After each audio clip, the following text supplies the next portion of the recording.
I wanted to know if going viral on YouTube was complete luck or if it was possible to make a video that was guaranteed to go viral. So I decided to make a completely brand new channel and post a video. And that video ended up getting 4 million views and 20,000 subscribers. What's up guys, Ziovo here and welcome to a brand new video on the channel. In today's video, I'm going to be doing something different. I'm going to be walking you through the steps that I took to making a channel that ended up having a video go viral. And as you can see, over a few months, get a few million views. Now, this is going to be a step-by-step process that I took. It doesn't guarantee your chances of making a video go viral. I just thought it was a very interesting experiment and I wanted to share you guys my steps and hopefully you can learn a thing or two. Now, if you guys do like videos like this, let me know down below in the comments. But with that being said, let's get started.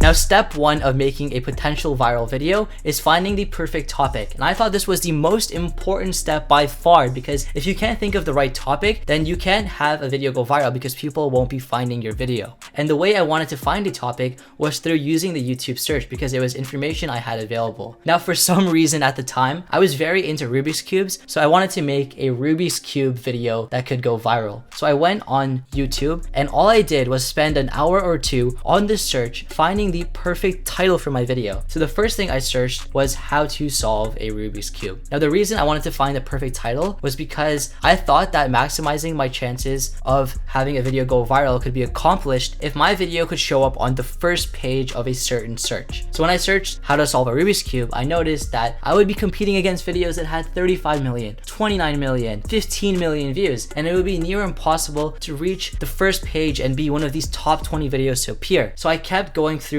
random search queries until I found how to solve a Rubik's Cube in 5 seconds. And I thought this was the perfect search query because at the time, there was only one video, this one right here, that went viral. And as you can see, these other videos that are very popular were posted after my video a year later. So they weren't there at the time. But the videos that were up all had like 15 to 25,000 views, except for this video. So I thought that if I can get my video to get 15 to 25,000 views as well, I would be the second video underneath this video. And then all I would have to do is directly compete against this video, so people clicked on my video over his video, and then my video could grow at a faster rate, which would then go viral. So this was the title I decided to go with. Now the second step was to actually create a video that also utilized information to increase its chances of going viral. And so for this step, what I had to do was not look at any of these other videos, but rather look at the video I was directly competing with. This video was the video I wanted people to not click on. I wanted people to click on my video over this person's video. So when looking at this person's video, I looked at various different things. The first thing I noticed right away was this video had a very poor like to dislike ratio and it had no comments. So if I wanted to increase my chances of appearing on the search, I just had to maximize my engagement with likes and comments. And so what I did was I utilized my $100 budget that I set aside to buy a Rubik's Cube that I would then give away, and all people had to do was like, comment, and subscribe to this new channel, and this would allow me to get more likes and more comments than this person. The second step was to look at the length of the video, and I noticed that it was 1:57. And in order to have a video do well in the search, you had to have very high watch time. And if it does well in the search, it'll also do well in the recommended. So I had to maximize my watch time as well. Now, the topic of the video was how to make a Rubik's Cube in 5 seconds. And it wasn't the most ethical video. And I couldn't make a 10-minute video just to make it longer than this individual's, because then a lot of people are going to be watching it for the full 10 minutes, which is going to have just as bad of an effect as having a really short video. So I thought personally the sweet spot of my video length should be 3 minutes. So it's longer than my competitions videos, but people might still watch it all the way through, which will maximize its engagement. And once I completed the video, I ended up posting it on YouTube. And the next third step was to focus on SEO as well as marketing. So when looking at the search engine optimization, the first thing I noticed, this is a very small thing, but